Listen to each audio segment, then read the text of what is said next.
राजस्थान की टोंक सवाई माधोपुर लोकसभा सीट पर भाजपा प्रत्याशी सुखबीर सिंह जौनपुरिया की बयानबाजी के कारण सियासत का पारा जमकर उबाल पर है।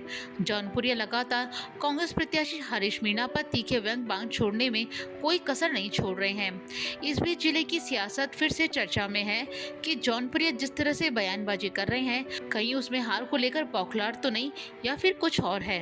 इस बीच एक बार फिर उन्होंने बड़ा हमला बोलते हुए कहा कि लोकसभा का जहां कानून बनता है, ऐसे मंदिर में हरीश मीणा शराब के नशे में आते हैं। मैंने उनको देखा है, अगर ऐसा नहीं है तो मंदिर में खड़े होकर कसम खाएं। टोंक सवाई माधोपुर लोकसभा क्षेत्र के मालपुर उपखंड में शनिवार को जौनपुरिया चुनावी सभा को संबोधित कर रहे थे। इसी दौरान उन्होंने कांग्रेस प्रत्याशी हरीश मीणा को जमकर आड़े हाथ लिया। उन्होंने आरोप लगाया कि पिछले 5 सालों में खूब बजरी लूटी गई है।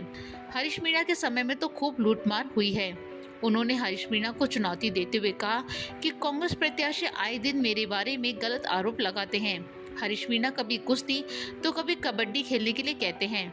वो चाहे तो मैं खेलने के लिए तैयार हूँ। उन्होंने कहा कि मुझ पर या पूर्व विधायक राजेंद्र गुर्जर पर बजरी को लेकर कोई आरोप नहीं लगा सकता। भाजपा प्रत्याशी सुखबीर सिंह ने पिछले दिनों टोंक जिले के दूनी क्षेत्र में चुनावी संपर्क के दौरान हरीश मीणा के लिए काफी अमर्यादित भाषा का प्रयोग किया था। इस दौरान उन्होंने विवादित बयान दिया। उन्होंने कांग्रेस प्रत्याशी हरीश मीणा को लेकर कहा कि वो कहते हैं कि 26 अप्रैल को 2-2 हाथ होंगे, लेकिन मैं कहता हूं कि आज ही कर लो। उन्होंने हरीश मीणा को धमकी देते हुए कहा कि तेरी मौत मेरे हाथों लिखी है, तेरी राजनीति मौत मैं ही कर सकता हूं।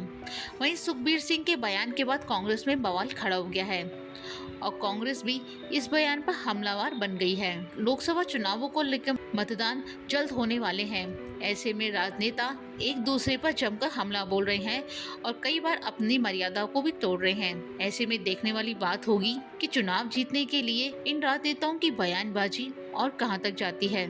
लोकवार्ता न्यूज़, जयपुर।